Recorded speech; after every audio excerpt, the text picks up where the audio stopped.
Hey there, everybody. It's Rachel from School Psych Podcast. We are super happy to have Sheila back tonight to kind of revisit that selective mutism discussion. If anybody hasn't seen that first episode, definitely recommend that you check it out. It was really great and really functional. I felt like after that episode that I could, walk into a counseling session with that and kind of tackle it head on. So I felt really good about it, and I hope that you guys too. So definitely check that out. But as I said, my name is Rachel, and I'm a school psychologist working in Maryland. I'm going to turn it over to Rebecca. Rebecca? Hi, everybody. I'm Rebecca. I'm a school psychologist working in the state of Connecticut, and I want to share with you how to participate. I know many of you are listening to the recording on your commute, so if that's the case, hope you have a happy work day, and hope you enjoy the ride with us. We'd still love to hear from you, so if you're listening not live, please comment on either Facebook page, School Psych, your school psychologist, or the School Psych podcast page, both on Facebook. You can post to page and visitor post, or send us a message in private messages. Also on Twitter using the hashtag #PsychedPodcast. We will be looking out for you. And if you're watching us live, welcome. You can comment right along the YouTube video that you're watching. You just have to sign into your Google account. And also, you can also comment on the Facebook pages and Twitter. I'll be looking for notifications. And now here's Eric. Hi, everybody. I'm Eric, and I'm a school psychologist also in Connecticut. And we are excited to have Sheila Lepkin back here with us again, talking about selective mutism. And just before we get started, I will introduce Sheila and share a little of her bio from her amazing career. Sheila has been a master's level nationally certified school psychologist for over 30 years. She's worked in public school districts in North Carolina, Maryland, Virginia, and Colorado. Her final 11 years were spent in Cherry Creek School District in suburban Denver. She also holds a certificate in marriage and family therapy from the Denver Family Institute. And during her career in the public schools, Sheila was co-chair of the ADHD task force for the Cherry Creek School District and taught a summer class for ADHD students. She created and taught a summer class for ADHD students. Sheila retired to private practice to help children with anxiety disorders and those with ADHD with family school systems approach. With Anxiety Solutions of Denver, she created a summer intensive camp for children with selective mutism called Courageous Kids Camp. And she recently retired from private practice and remains the Colorado coordinator for the Selective Mutism Association. So welcome back, Sheila. It's a pleasure to be here. Thank you for inviting me back. I've learned a lot from the families that I've worked with, and I've learned a lot sitting in IEP meetings and learning really from the school folks that I worked with to help kids. And so I wanted to come back and share what I've learned and also revise all my documents because, a few years go by and all of a sudden your URL is no longer working. And so you have to redo that. And I also made a couple of videos to help people who are working with kids with selective mutism. And I wanted to get that information out there too. So I thought I would start simply with a good definition of selective mutism. And I'm taking this from one of my sheets, number 2, Mythbusters, which is currently on the Google Drive for other school psychs to look at. Selective mutism is a childhood disorder typified by an inability to speak in certain circumstances. Specifically, it is a consistent failure to speak in certain social situations where there is a natural expectation of speaking. So I thought that I might begin with some of the questions that people have asked me sort of over and over about selective mutism. And so the first one is, I don't know if this kid is shy or has selective mutism. What's the difference? Where's the dividing line? So the answer is, like so many things in school psychology, there's no dividing line. There's a continuum. So you have the kids who really might qualify as just being shy. Then it passes over from shyness to the point that no matter how comfortable you make this kid feel, and no matter how much you take the pressure off of talking, they're still not talking. Or they're doing strange things like whispering or making noises in class. Or they can eke out a yes or a no, or they've turned into mimes and they're like doing everything like this in class. And then you've crossed over into some form of selective mutism. And then you have more moderate cases where the child might be saying a few things to a few people, but you get stuck there. And you can't move out of the fact that, well, he's talking to the TA in class and nobody else. Or he'll talk to every peer in school, but no adult. So you can be anywhere along that continuum. And when you take all those kids into account, you're probably talking about 1% of the population of kids in your school. So you can be pretty sure that you're going to see it probably maybe as much as once a year in your school. And I see a question. Is there a certain age it is considered selective mutism? No, there's no magic age. I have seen kids identified as early as 2 years old, but it's sort of like ADHD in that the younger the child is identified, chances are the more severe the selective mutism is. But it's often gets passed off as shyness for quite a while. And late identification is a killer because our current research tells us that it is more easily remediable in the preschool years than once you leave kindergarten. So let me move on to another question. How can you assess a child who does not talk to you? And this is a new document that I created, number 2, assessment in the Google Drive. The first thing that's really important to do is to ask the parents to get you a language sample from home.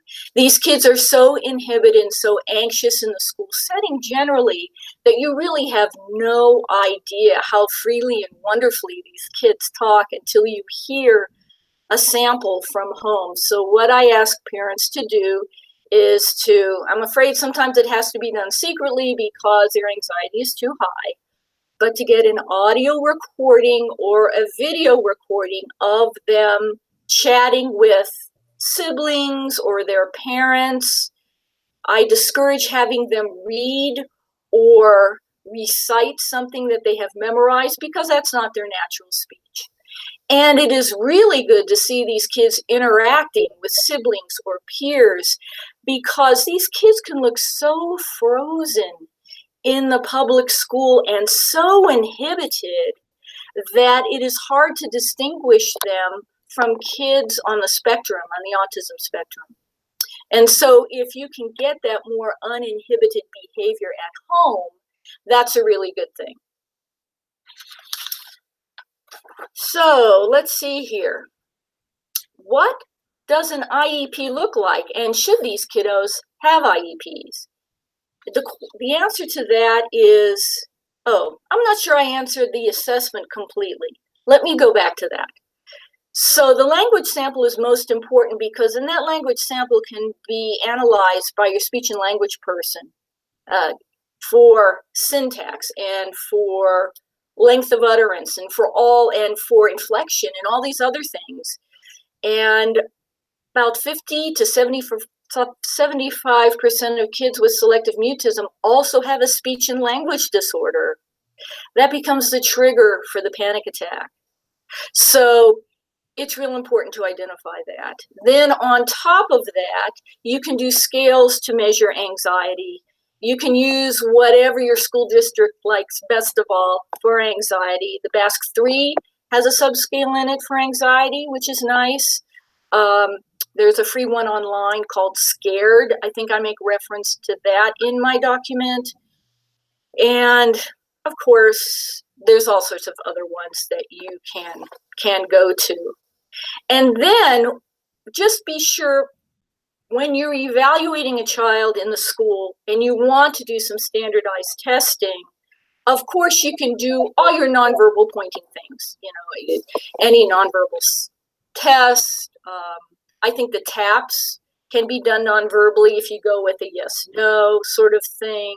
So get creative about gathering your data when you have the child in your office. Because even if they are willing to answer you with a one-word response, you will not get the scores that their parents could get giving the same assessment. And there's a study showing that, in case you need to justify that in your reports. But in general, say that in your report. It's always good to say inhibition. Behavioral inhibition or social inhibition may adversely affect the scores that you've gotten. So I think that covers assessment. Can you guys have any other questions there about assessment, or should I move on to IEPs and 504s? I have a question, but I'm not sure it's exactly about assessment, but while you were speaking, it made me think of, as you were mentioning, that some kiddos will make sounds, but not use regular speech or words.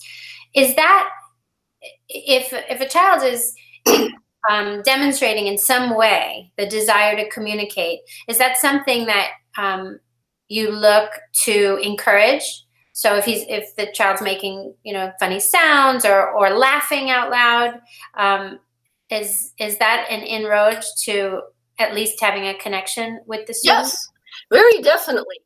Every sound or syllable or laugh that child makes, you need to repeat out loud. Mm-hmm. It gives them the feeling that what they say is important, that they don't need to be afraid of having their voice heard. It's the first step. And it's part of what's often called in parent-child interaction therapy, child-directed interaction. So CDI. I call it sportscasting because you're literally describing and repeating everything the child is doing. Along with that, you provide a little reward system, but don't draw a lot of attention to it. That's too much pressure. Simply put that sticker down, or put that check mark down for the older child. But yeah, that's step one. If you can get noises out of that kiddo, that is a great place to start. Sometimes you can bring out the animal puppets and get some sounds as they become the animal puppet. Often they put it in front of their faces and start that way. Any way you start it, get as creative as you need to get those first sounds out. I actually know someone, and I don't recommend this, but they accidentally stepped on the child's toe and they said, ouch. That was their first sound. But it grew from there. It grew from there. I don't recommend that. Yeah. Okay, any other questions before I go on to IEPs and 504s? I don't see anything. Okie doke. So what does an IEP look like? First of all, I recommend IEPs because accommodations alone won't handle this problem. Accommodation means that you give a child nonverbal ways to communicate. And you certainly do need to do that in the beginning for safety reasons. You have to give that child a way nonverbally to say, I'm sick, I have to go to the bathroom, I'm hungry, I'm thirsty. You have to get all those sorted out at the beginning. But if you take that too far, then it's an early rescue and not allowing them and pushing them and urging them. Or what Dr. Stephen Kurtz, who founded the protocol, says, being lovingly relentless in your pursuit of getting some vocalizing done. So accommodations alone, which are pretty much the majority of 504 plans, are not enough. You really need to have an IEP to specify a key worker who's going to do the work of the systematic desensitization. The first step, which you just described, we just described together, the CDI, to get that started with the child. So on document number 5, Common Core Standards, the basis of any IEP is, does the child need help in some educational standard that has been set? And the answer is yes. It's under communication and language generally. You are required to talk to adults and talk to peers in a variety of settings. And it starts in kindergarten. So it's not as though you have to wait past kindergarten to give these kiddos IEPs. They can get it right then. And that's a good point, because I can see a lot of people saying, like, say the kid has good grades, you know, because there's already maybe accommodations being made. I can see people saying, oh, but they have good grades, there's no impact on education. But of course, you know, education and educational performance as defined by the federal government is more than just grades. It's, you know, your socialization and all your interactions, and obviously communication is a huge part of that. So that's an educational impact. Right. And the federal law is very clear on, you have to consider behavior. It's not just all about the academic grade a child is achieving. Mm-hmm. So very definitely. So the other thing is, so who should be the providers in an IEP?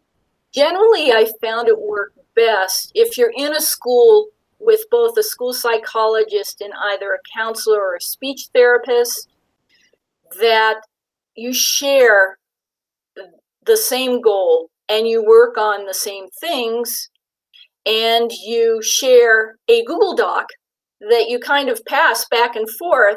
Oh, this is what I did this week. The main information you have to transfer back and forth is, where were you when you you were working with the child? What was the task you were asking the child to do? And what was the child's response?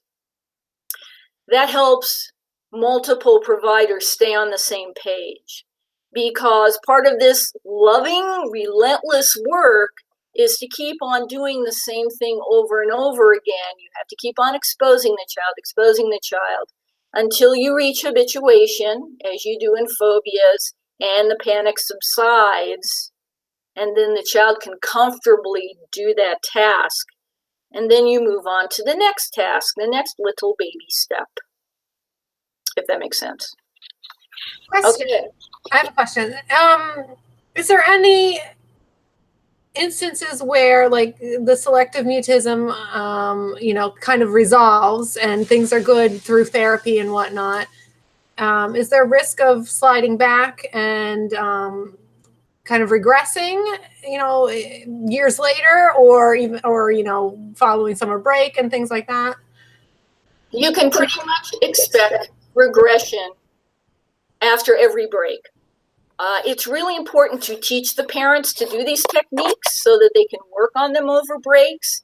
You can't take a rest when it comes to working on selective mutism, because doing nothing means that the child is not responding to someone, which is very reinforcing toward not responding the next time. Mm-hmm. So the parents and everyone really has to know what to do if the child goes silent on you. And we can talk about that. So pretty much you can expect regression after every break. Even if the child is pretty far along in their treatment, let's say the child is now responding to the teacher a little less to peers, but gets a reliable response from the teacher whenever she asks a short answer question. The child comes back into school, they're anticipating their tough environment, and the first question that asks, you may want to go back to some of the easier stuff, okay? Don't expect to pick up where you left off. Go back a few steps. You may only have to go back a few steps for 5 minutes, or it could be 5 hours, or it could be 5 days. But the child will regain what they have lost if you're very deliberate in providing the steps and doing the therapy. They'll come back from it quicker. And each time they come back from a break and regain skills, they'll get braver and braver and know that, yeah, just like last break, I'll eventually get back to where I was. This sounds like a case of ESY type services that might be appropriate in some instances if you're seeing that regression after the break, the extended school year, on the IEP, right? It is a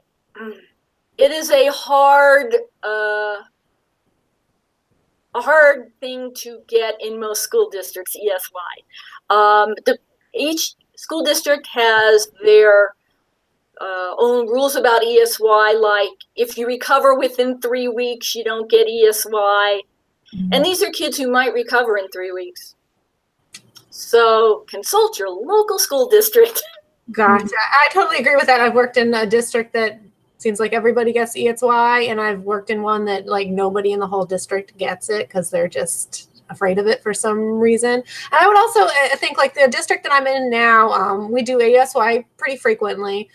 But it's not necessarily going to be the same people that you're working with, and not even the same location of school. So they might have ESY, at a kind of combine everybody together. So that would mean that the child is going to a totally new school with new staff and a new therapist. And I'm kind of like, that maybe wouldn't work so well in this situation. So probably you have to make it doesn't. And that has been a concern when I talk about ESY with school districts. The point is you do have to train that person.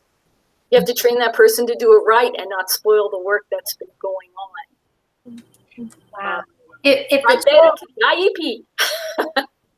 If the child is responding consistently to one person, maybe the classroom teacher, and then has to transition into a new school year into a new teacher, is it very common that there's a lot of regression because of a new person? And the other question that I have around that is, I know you and I have spoken about Dr. Kurtz and the Child Mind Institute and their work in selective mutism, but then there's also Communicamp and the Smart Center, which is near Philadelphia, I believe, but that has a slightly different approach. And they talk about whisper buddies.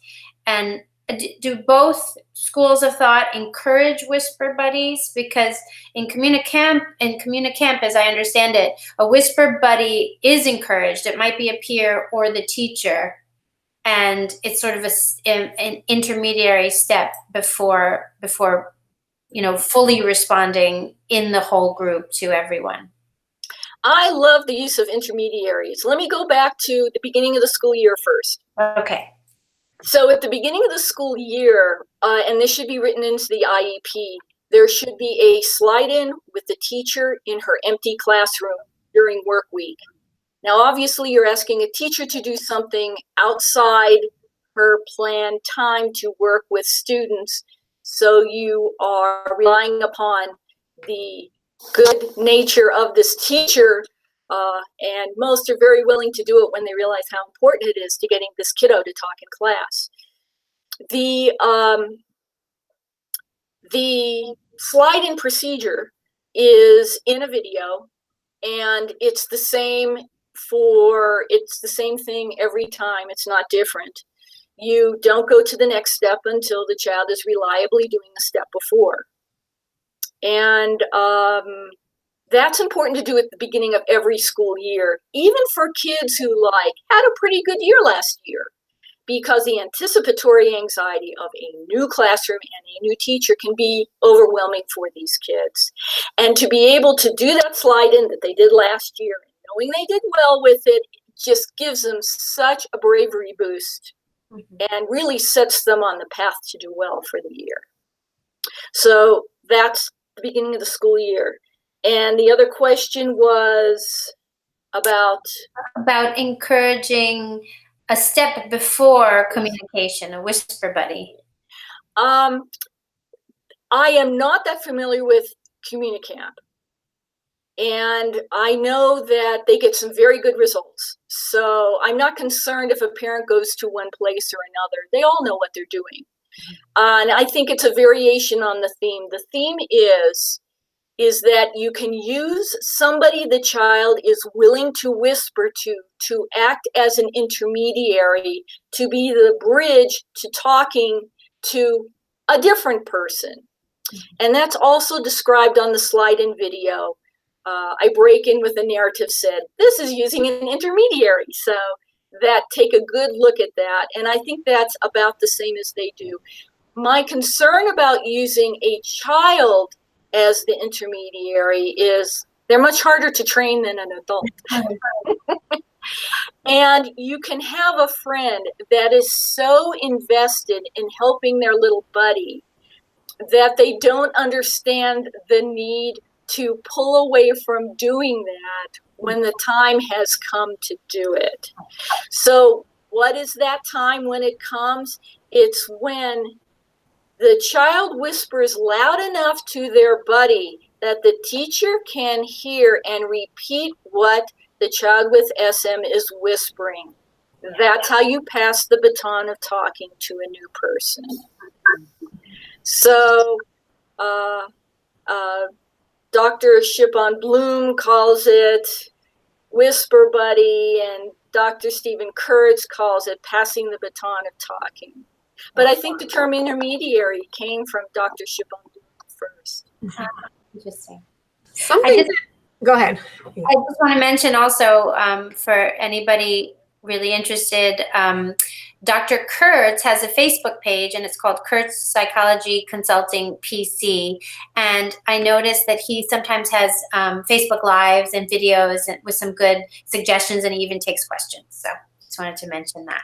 His videos are awesome. In addition, at his site, if you register your email, he walks you through learning the techniques using good examples and bad examples and a little quiz.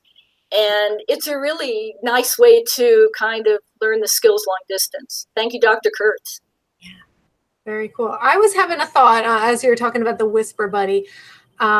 Although I've not done that with a selective mutism case, I have had cases with anxiety where a peer ends up, kind of helping and, being involved with some stuff. And I've seen it kind of get out of control, where there's like too much reliance, and even beyond the peer like helping too much, but that peer getting burnt out and just tired and just being too much on them. So I'm thinking that's a case where if we're going to use a whisper buddy, we're clearing it with parents and making sure that what the limits are and things like that, just because, some kids that can be a little bit much if they're the person that they're constantly going to. That's kind of asking a lot for another child, I feel. Not only that, but the child with selective mutism can get to the point that they just drag this kiddo around everywhere on the playground with them. I've seen that happen on occasion. And of course, we never want another child to become a ventriloquist for this child. Okay, let's see. I can't get the parent to come in for the slide-in like they show in the video. What can I do without the parent around? Well, it may take longer, but you get them in your office and you start with getting them non-verbally comfortable with you. And sometimes games are involved. Ask the parent what the child's favorite game is and get playing that. And silly is good and funny is good because it's hard to be anxious when you're laughing. So you get the child very involved with the game and acting a little silly, and then they make a little noise and you're on your way, and you start from there. It's also useful to talk to the parents to see what might make a good reward, because sometimes, and this happens at sometimes a very young age, stickers just don't cut it. And so you need to work with the parent that they're providing a reward at home that the child is slowly earning with you with check marks. That sort of thing is useful. Another question. Sorry to keep, I've got so many. Then I will stop, including mine. Good. So you said, with the noises that you want to repeat any verbalizations and whatnot. I'm just thinking about, the kid makes like a snorting noise or something. Are you really repeating that? Could that be embarrassing? Yeah. Or awkward? Repeat it. Okay. You have to understand, you're going to feel awkward. Yeah. But you have to do it anyway, because these kids have to realize that they are deathly afraid of anyone hearing them. You simply have to make the noise and show them, hey, I'm brave too. I can make that noise too. I can make any noise you can make. So all that is good. Snorts, laughs, hee-hees, maybe a burp. Sniffing in, any noise, drumming your fingers, any noise, you have to repeat it. Yeah, and if it's fun, especially for the younger kids, if it's silly and fun, it can be such a sort of game-like way to just make a connection with a child. And if you can be sillier and make the child laugh, just having the child drop his guard for a little bit and feel, connected to you is so powerful.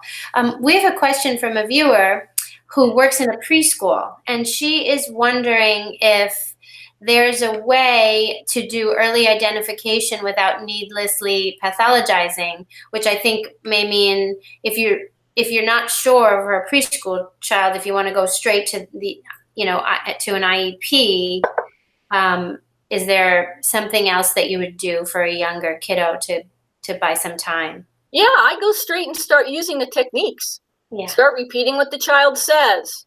Try some forced choice questions. Back off of the forced choice questions if you do not get an answer. Go back into your CDI and just CDI and sportscast like crazy. Yeah, it's a little odd, but I don't think you necessarily need to do anything except inform the parent that this technique works well. And in fact, a forced choice question is an excellent way to build vocabulary for your second language learners, for any speech and language delayed kiddos you have. I mean, to be able to say, is this a pencil or a pen or something else? You've just given them 2 vocabulary words, and you have embedded the answer in the question, which makes it easy for them. So yeah, you can start there. That's great. You can also start by having the mom come in before school and say, I just want to have your child get used to talking in school. So could you come in and play with your child in the classroom before school starts? You don't have to say, I suspect this is selective mutism. No, you're just trying to get a reticent child to do some talking in school. Another question? Oops, not yet. Okay. The child will give a one-word answer to a forced choice question, but I can't get beyond that. How do we get unstuck? Well, there are a couple different things to do, and there's no one right way to do it. Start with a very easy one-word answer. So instead of saying, is this a pen or a pencil, say, what color is this pen? And then wait 5 seconds for an answer. They give you no answer. You say it one more time. So I'm wondering, not quite sure, like, what color is this pen? It will be the longest 5 seconds of your life. Are you purposely not making eye contact in case the kiddo points? Yes. Okay. You never stare at a child waiting for them to answer. It's a very bad thing. Yeah. Really provokes anxiety. Yeah. So they might whisper the answer, and then you say, oh, black, thanks for letting me know. And you give the sticker. So if after 2 tries they don't answer you, drop back into forced choice questions. They're not ready, and you've gotten too greedy. So you just have to have a lot of patience and a lot of repetition to get kiddos out of that. So what skills should I be teaching the parents? How do I help them not reinforce the phobia? Because I'm doing all these great things in school, and then they go home and who knows what's happening there. Education is really important for parents. They really have to become this kiddo's therapist when you're not around. You can't have them answering for their child anymore. You have to teach them the intermediary technique. They have to become their child's whisper buddy in public, so that when you go to the grocery store and the cashier says, oh, you're so cute, how old are you? And the child fails to answer, the mom has to say, just a minute, we're going to get an answer to that. And the parent has to step back and ask the child, are you 4 or 23? Funny questions are best. And they whisper, 4. Then you both walk back together to the cashier, and the mom says, she says she's 4. Okay. That way you don't let the child get away with the total shutdown or the ignoring of people who are asking questions. That's the first step. I'll use an intermediary. That's really important skill for parents to have. and you guys are well placed to teach that.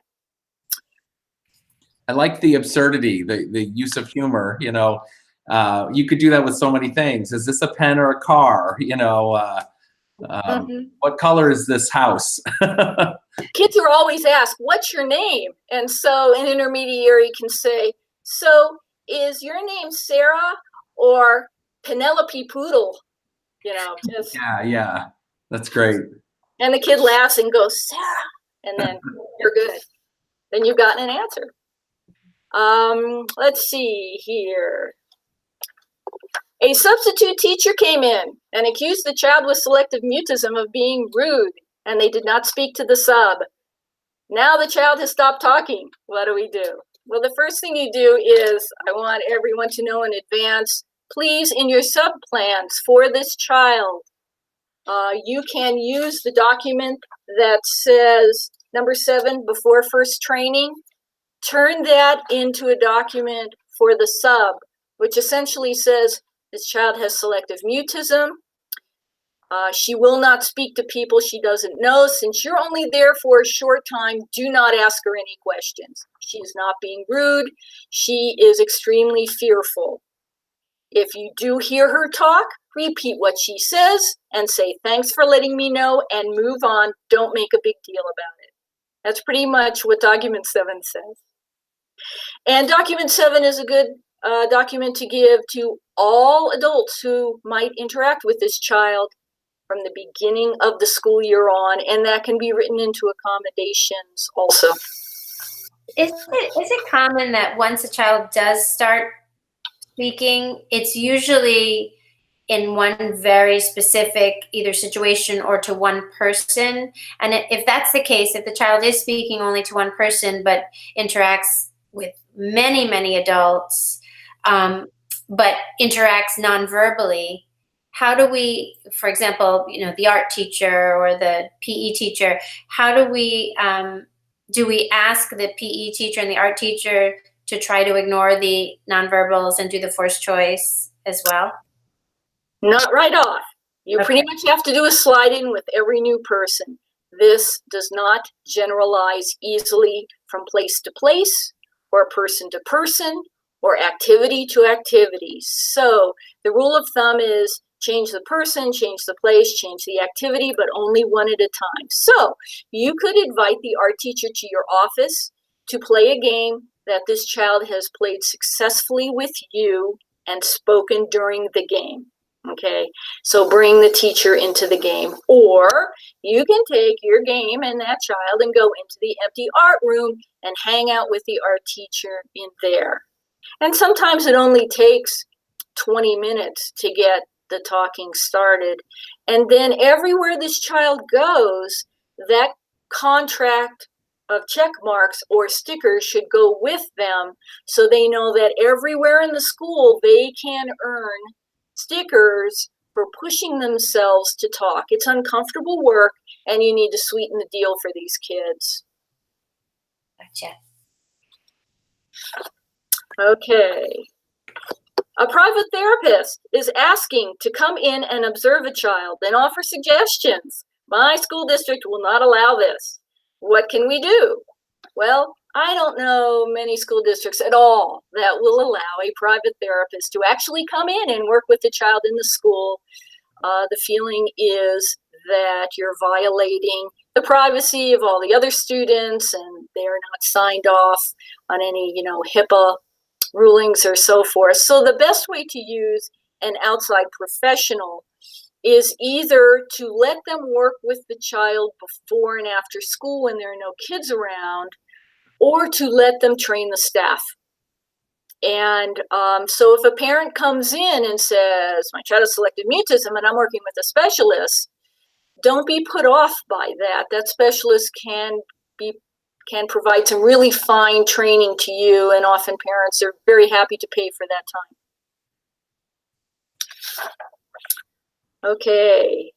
I think this child may have high functioning autism. How can you tell when the child isn't talking? Is it possible to have both? Well, it's possible for a child to have multiple disabilities. And any disability that has a higher rate of anxiety, like high functioning autism, probably also has a higher rate of selective mutism. So it is possible to have both. Sometimes it's really hard to tell, especially before the child's talking. Again, your video that has been obtained from home environment where the kids are comfortable is a good thing to use.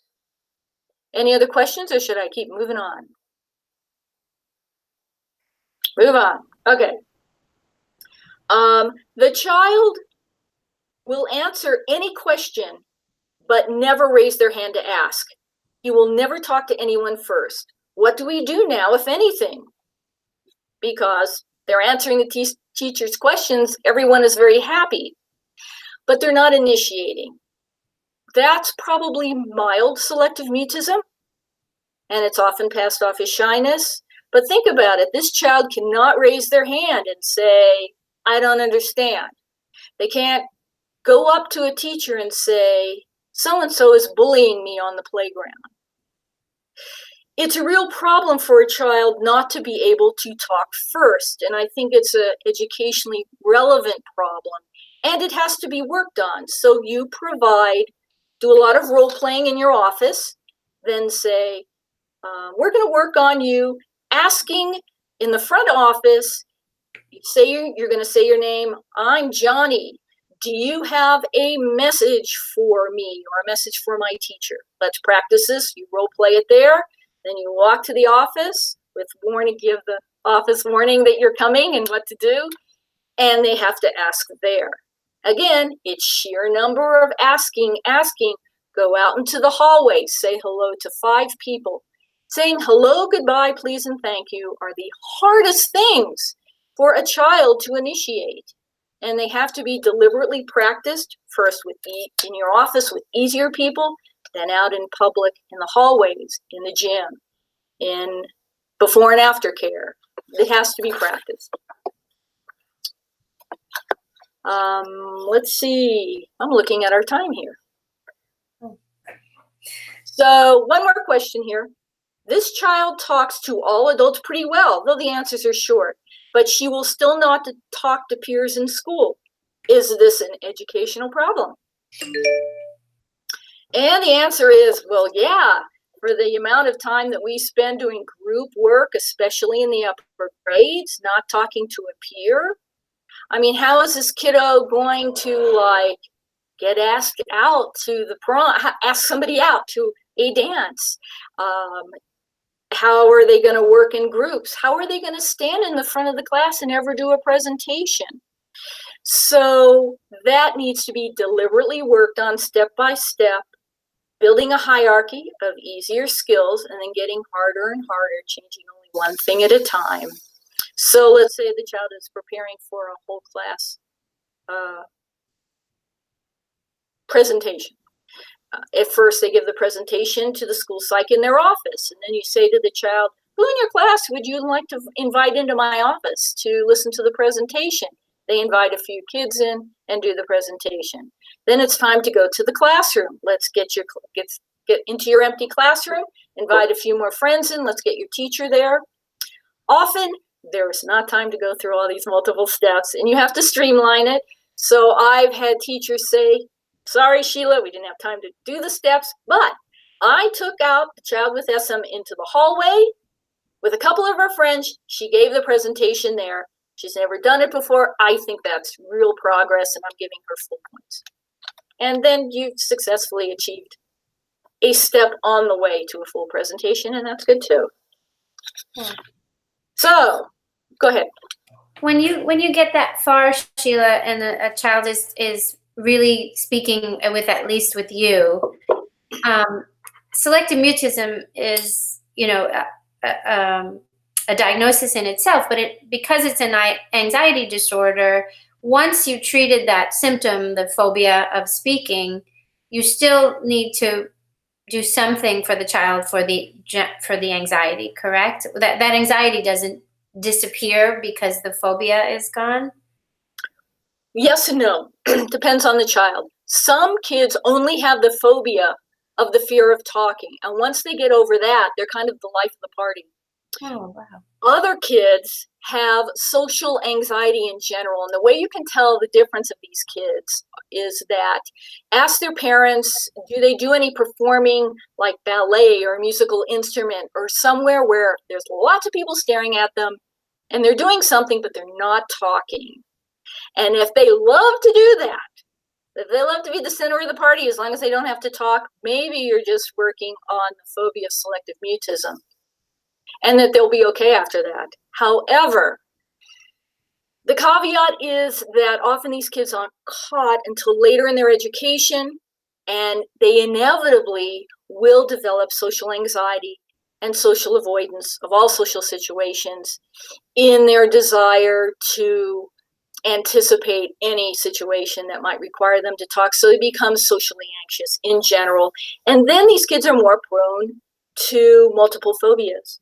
So, once you're afraid of talking and you are afraid of dogs and you are afraid of being without your parent, pretty soon you have a generalized anxiety disorder. Mm-hmm. You and I were once discussing also the way there are lots of invisible rules around when I can speak and when I can't speak, or where or with whom. Have you noticed that some kids with selective mutism have OCD as well? Some do. The phrase is contamination. So once a child fails to talk in a particular setting, it makes it more likely they will continue to fail to talk. And once that happens a lot, they develop a rule in their heads. I don't talk here, or I talk here, but if my mom walks up, I stop talking. Or I will talk to these peers, but if the teacher walks up, I stop talking. And those rules make it easier for them to function in school. Just like the person who's afraid of flying says, I don't really like plane flight. I prefer trains. I'm going to just take a train everywhere I want to go. There's no reason to go overseas that I know of. So they rationalize how they have to narrow their lives in order to avoid panicked feelings. It seems so similar to just that just right feeling, just right thinking, and having ritualized rules, and it has that same flavor.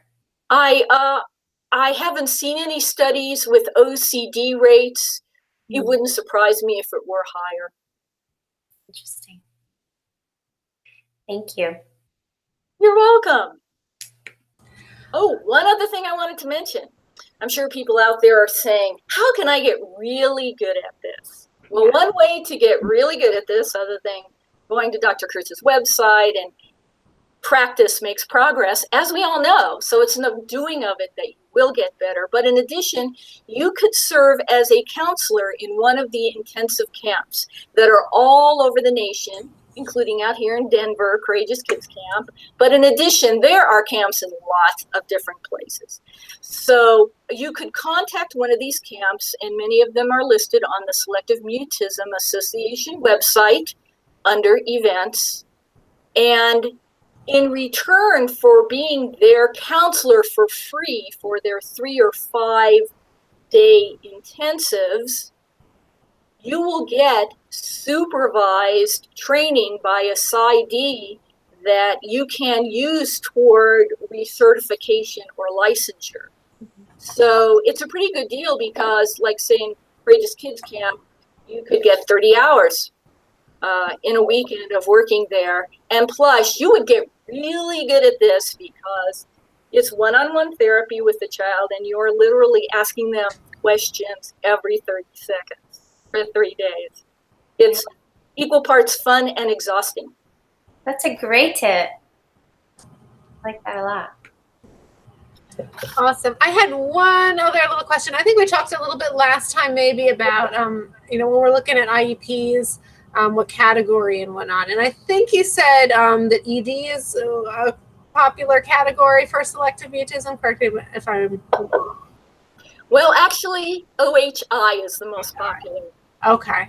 I wasn't sure. Yeah, because my question was going to be, I know that some of us have some hesitancy, especially with the really young ones, in putting that label because, you know, and there was some discussion on Facebook rather recently too about these labels and, of course, maybe long-term, you know, impacting military or, you know, that type of thing, if having that in the file. So I know that a lot of us are hesitant with the ED label and with any label, really.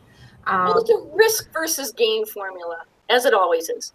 Preschoolers often get DD, developmentally delayed. That's kind of the catch-all, grab-all. And in some states, you can use that up to 8 years old. And parents, of course, are not thrilled about the ED label. A lot of these kids get other health impaired, and which isn't inappropriate because the basis of this disorder is an amygdala that is somehow not functioning and sending out false alarms. So, and a lot of these kids, especially if they fail to respond to treatment, and as they get older, sometimes end up on SSRIs to bring their panic and discomfort low enough to profit from therapy. So just like ADHD kids end up OHI, it's not inappropriate to go OHI, and it certainly is an easier thing for the parents to handle. And sometimes they get speech and language because it is a pragmatic language disorder. It's very much interferes with social communication. Yeah. There is a questionnaire called the Selective Mutism questionnaire, and that's also in the documents. And although it is not strictly standardized really well, it is considered a screening instrument and provides you with that good data that you can use pre and post or to justify your category. So you may have mentioned, hearing my own voice. You may have mentioned this before, but can a child be older and develop selective mutism, or does it have to be present from a certain age? Sometimes people don't notice it until the kids get older.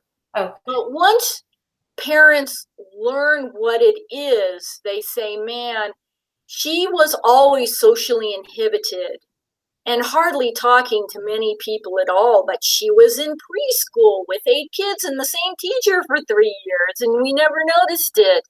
Or we didn't really notice it. It didn't get really bad until we moved.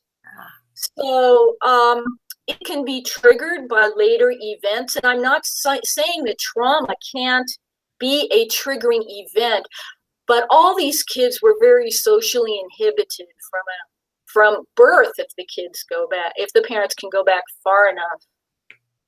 Interesting. So interesting. It's such a great population of kids that need our support, and we're so grateful for your expertise and your support for us. Thank you so much, Sheila. You're very welcome. And I want you guys to know I am happy to answer questions from our listeners. All they have to do is email me. I have some time to do this now that I'm retired, and I would be happy to share more information at any time. Congratulations on that, by the way. Thank you so much. And I definitely love on social media, kind of, and some of the Facebook groups, like when questions like this come up, just tagging you and you jump right in and answer questions and give resources. So it's like, yay. My pleasure. I'm looking for, I think we have some last minute kind of chatting going on. And so anybody, get your comments, and now we're going to be looking for those in just a second. I wanted to remind people, I think we're scheduled to be back on January 20th, and we're going to be talking about legally defensible psychoed reports. And I'm hoping that, because she has not emailed me back to confirm, but we set the date and I'm going to be on her. So that's what we're going for right now on the 20th. So that'll be a really exciting one. And then I also wanted to quickly mention our little shirts that we've got. And thank you for Eric for that. Eric, do you want to tell us the story behind the shirts real quick? Sure. So, and mine is upstairs somewhere in the house. So I apologize. So we did our song, we did our funny little intro video at the beginning of the year that included the Friends school psych with a little Friends theme.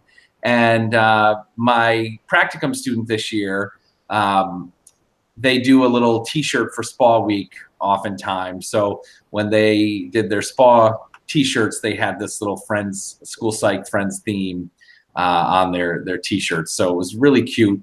And I thought a nice little touching testament to our funny song as well. So our Southern Connecticut State University School Psych cohort did the shirts and made them available as well to supervisors to chip in and get some as well. So that's great. We love our shirts. I love them. I'll wear mine as well. We'll coordinate again. So yeah. For those of you who are going to NASP in February, look for us, black and white. Very cool. Okay, questions. We had a couple of questions. One was, when should parents seek out pharmaceutical intervention, at what age? And then the other one, it was, what if the child is only talking to students but not teachers? Any quick thoughts on those two questions, Sheila? Yes. So quick answer is there's no magic age to start medication. Generally, it's like ADHD. The more severe it is, the more you want to intervene right away, because untreated days are not neutral, as Dr. Kurtz says. They are making the phobia worse. Yeah. And the other question about, well, yeah, it's a problem if you're not talking to your teachers. And yes, you need to intervene. A lot of these kids will stop talking even to their peers if there's a teacher just hanging out. Huh. So it is a real, it has more global effect than you think about. Yeah. Mm-hmm. All right. Well, thank you so much for coming on. We really appreciate it, and so glad to get those updates. And yes. My pleasure. Thank you so much. Good night, everybody. Somebody asked about the links for the camps and email addresses and whatnot, and your email address, Sheila. So we'll be sure to get some of that posted on the comments or on the description section of the YouTube video just as soon as we can. That's great. Thank you very much. All right. Thanks, everyone. Have a great night and happy Monday in January tomorrow.